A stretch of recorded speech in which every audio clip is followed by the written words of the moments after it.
அறு சுவைகளில் ஒன்றான கசப்பு தன்மையை பற்றி தான் இன்றைக்கி பார்க்க போகிறோம். பாவக்காய் அப்படின்னாலே நிறைய பேர்த்துக்கு நம்மள பிடிக்காது. ஆனால் நம்ம வாரம் ஒரு முறை சாப்பிட்றதுனால எவ்வளோ நன்மைகள் நம்மளுடைய சரீரத்தில் ஏற்படும் தெரியுமா? இன்றைக்கி நான் பாவக்காய் பொரியல் தான் செய்ய போகிறேன். கொஞ்சமாக ஆயில், கடுகு, சீரகம், வெங்காயம் எல்லாம் முதல்ல போட்டுட்டு அதுக்கப்புறம் கருவேப்பிலை சேர்த்துக்கோங்க.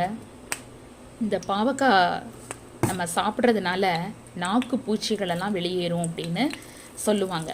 பாவக்காயை உணவில் அதிகமாக சாப்பிட்றதுனால நம்ம உணவு பையில் உள்ள பூச்சிகளெல்லாம் அழிஞ்சு போயிடும் அப்படின்னு சொல்லுவாங்க.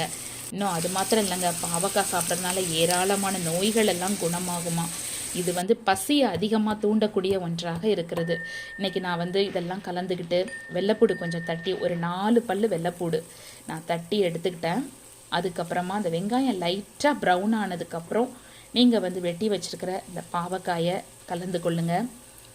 உங்களுக்கு தேவையான அளவு மட்டும் எண்ணெய் ஊற்றிக்கோங்க, அதிகப்படியாக ஊற்ற வேண்டாம். கொஞ்சமாக மஞ்சத்தூள் ஆட் பண்ணிக்கலாம், அப்புறம் சால்ட்டு போட்டுக்கோங்க.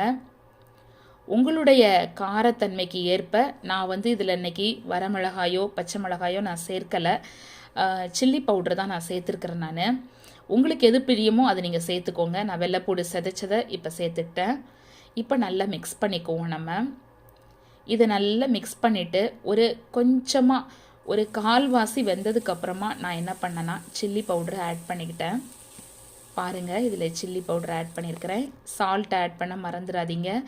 ரொம்ப ரொம்ப பயன் தரக்கூடிய இந்த பாவக்காயை வாரத்தில் ஒரு முறையாவது சாப்பிட்டு நீங்களும் பயன் பெறுங்க. பாவக்காயை நம்ம சாப்பிட்றதுனால சர்க்கரை வியாதி இதெல்லாம் குணமாகுது அப்படின்னு சொல்கிறோம். இதை ஆவியில் வச்சும் வேக வச்சும் சாப்பிட்லாம், வதக்கியும் நீங்கள் சாப்பிட்லாம். உங்களுக்கு எப்படி பிடிக்குமோ நீங்கள் அப்படி சாப்பிடும் பொழுது அதனுடைய பலன் அதிகமாக இருக்கும். இது நம்ம கண் பார்வையை நமக்கு குணப்படுத்துகிறது. அதனால் கண் பார்வை நமக்கு குறைகிறதே என்று கவலைப்பட வேண்டாம். அதிகமாக பாவக்காய் எடுத்துக்கோங்க. வாரத்தில் ஒரு முறையோ 2 முறையோ பாவக்காய் சாப்பிட்டு நீங்களும் பலன் பெறுங்க.